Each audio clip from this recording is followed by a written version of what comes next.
Greetings, sports fans! That's right, as I sit here filming this video, you're probably watching the Super Bowl. And that's okay. I don't mind sitting here making a video for you while you're off having bean dip and Bud Light with your buddies. Because, see, I'd rather play the bass than watch football. And you say, but Rev, you're always wearing a football jersey. You must love football. Nah, truth is, I'm just fat. And fat people look good in football jerseys. Well, they look better in football jerseys than they do some other things. See, they're big and billowy and they cover up your gut. Kind of like this bass here. That's another trick. Play the bass, sits right here, covers up your big old gut. Rev's got all kinds of tricks, man. Goatee, why do you think I got this thing? Covers up the old double chin. I've got all the angles figured out. Right now, the angle I'm shooting for is slapping this bass.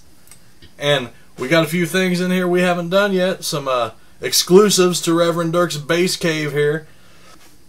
We've got some quick stuff coming over here. Some kind of triplet stuff with our right hand. We're slapping on from some open strings. We got a little bit of double thumb action going in here. This thing's jam-packed. It's the Super Bowl of slap, man. Why do you think I called it that? Just because it's Super Bowl Sunday? No.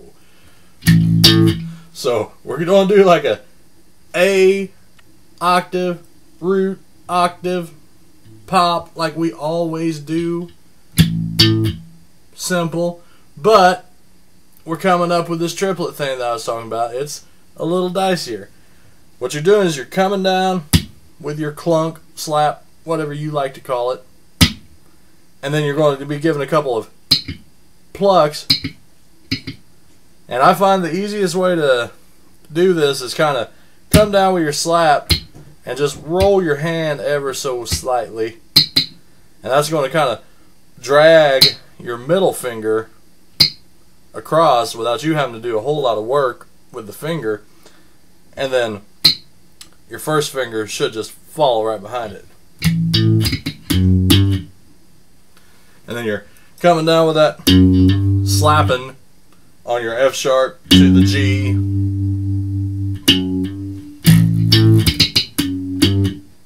Then you're going to come down with like this double clunk and a pop. So let's put that together here slowly.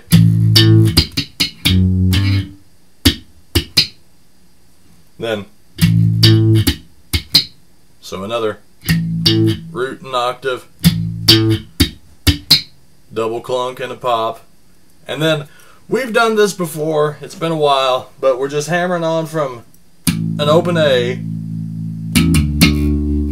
We're hammering onto the D and giving it an additional slap. So it's slap, hammer down to sound the D, and another slap. And then we're plucking that octave. And then we're just going to come down a half step, do the same thing on the C sharp.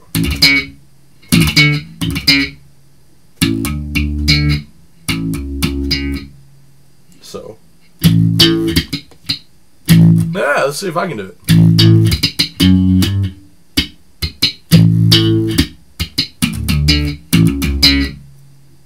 And then we're just coming back to the A. Back to that little thing, the triplety thing. And then our double thumb comes in here.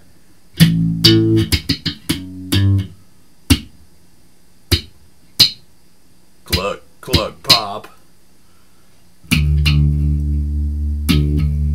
We're on a D there. We're just coming down and back up.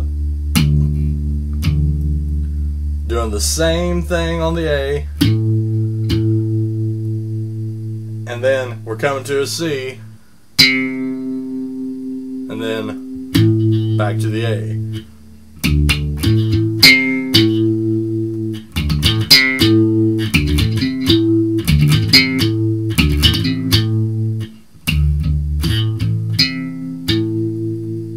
So let's take it back to the top, do it slow. see if I can get my way through it. For some reason, when you slow it down, it gets harder. I don't get that. Maybe that's just me, but we'll see if the old riff can pull it out of his ass here.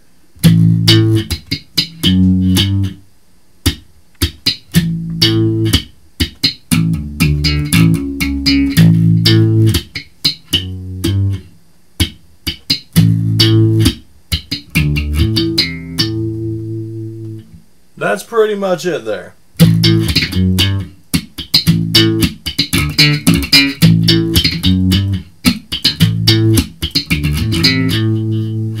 And on that, when you're doing that double thumb thing, excuse me, try to don't just hold down, because that's like a root fifth kind of shape there, but don't hold it down like you're doing that, like it's a power chord. Kind of separate those. That way it kind of comes off cleaner, because if you hold it down, it's like, you know, you're kind of going to hear a bunch of overtones and whatnot. So really let every note be separate.